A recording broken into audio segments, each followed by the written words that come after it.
Pemirsa, pasca meledaknya pengeboran sumur minyak mentah di Desa Pasir Putih, Kecamatan Rantau Perlak, Aceh Timur dini hari tadi, ada 50 orang warga menjadi korban kebakaran tersebut. 10 orang dikabarkan meninggal dunia dan 20-an korban luka bakar dilarikan ke rumah sakit terdekat.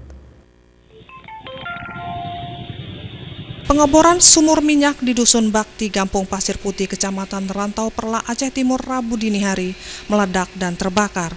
Warga yang sedang mengumpulkan minyak mentah di lokasi pengeboran minyak setempat ikut menjadi korban luka bakar.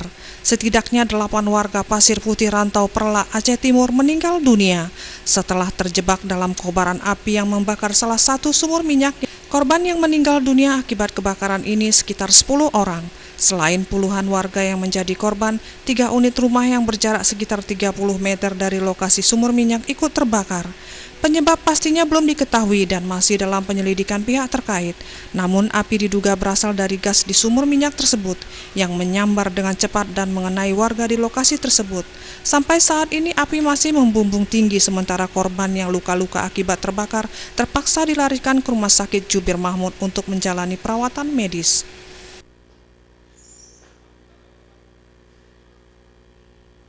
Kebakaran terjadi pukul 3 waktu Indonesia bagian Barat dan hingga pukul 6 waktu Indonesia bagian Barat, api masih belum berhasil dipadamkan.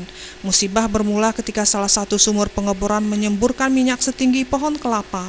Tidak diketahui mengapa minyak menyembur setinggi itu.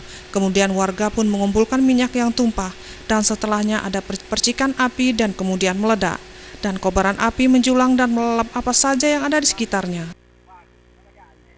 Dari Aceh Timur, kontributor Aceh TV melaporkan.